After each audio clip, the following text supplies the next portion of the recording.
कि समरसा गायब हो गए हैं और रसाल बहुत परेशान है, तो मैं समरसा को ढूंढने निकलता हूँ और मुझे कहीं से खबर मिलती है कि वो एक ऐसी जगह गए हैं जहाँ पर उन्हें नहीं जाना चाहिए, वहाँ कोई नहीं जाता, बहुत ही सुनसान सी जगह है। मैं पीछा करते करते यहाँ आता हूँ उनको और उनका कुछ सामान मुझे ज़मीन पर गिरा हुआ मिलता है। फिर मैं देखता हूँ एक फ्रेश खड्डा खुदा हुआ है, तो मुझे शक सा होता है, तो मैं खड्डा हल्का सा हटा के देखता हूँ, तो वहाँ मुझे समरसा का जूता और उनके कुछ घड़ी या चेन मिलती है। तो मुझे एक भयंकर शक होता है कि शायद समरसा गड्ढे के अंदर है। तो मैं पूरा गड्ढा खोदते उनको फाइंड आउट करता हूँ कि वो एक्चुअली वहीं गड्ढे में खुदे हुए हैं एंड आखिरी सांसें अपनी गिर रहे हैं और बस निक ऑफ टाइम पहुँच के उनको बाहर निकालता हूँ। सस्पेंस यही कि एक नालायक बेटे को मैं दफन कर रही थी, दूसरा शातिर बेटे ने उसको बचा लिया। क्या है, मेरा प्लान फेल हो गया और क्या बताऊँ मैं। क्यों ऐसा आपको क्यों करना पड़ा? ये ऐसे ही बेटे हैं मेरे जो मेरा प्लान फ्लॉप करते रहते हैं, क्या करूँ। ये काला ड्रेस का क्या? वैसे तो वो चाहते हैं कि मैं थोड़ी डरावनी लगूं, काले कपड़े पहन के, काले लिपस्टिक पहन के। आप लोग डर रहे हो मुझसे? नहीं, काफी स्मार्ट लग रही हो। बहुत उल्टा लुक अच्छा दिख रहा है आपका। Thank you. इरशाद।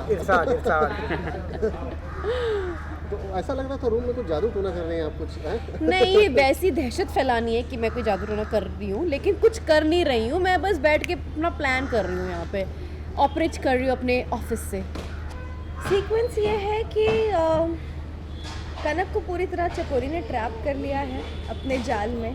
इस तरह मेरे साथ मुझे अनकॉन्शियस करके जो फ़ोटोज़ वगैरह क्लिक करवाया, उसके बाद चकोरी को अपना मकसद निकालना था, तो उसने मुझे इतना डरा धमका दिया कि वो मेरी बदनामी करवा देगी, मुझे जेल पहुंचा देगी, शिवा को मुझसे दूर कर देगी। तो उस चक्कर में मैं शिवा के जो गहने वगैरह हैं वो खुद ही ना चाहते हुए रो के मर के चोरी करके चकोरी को देकर आई हूँ कि मेरा पीछा छोड़ो अब, मतलब ऐसे मेरी ज़िंदगी मत तबाह करो।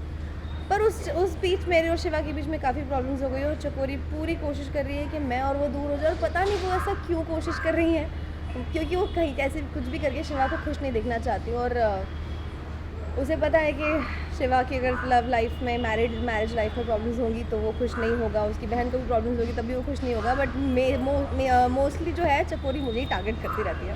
तो जैसे कि आप जानते हैं, रसाल ने शपथ ली है कि वो अब तभी कुछ खाएगी जब उसका पति कुछ कमा के आएगा, यानी कि समरसा जब कुछ कमा के आएंगे।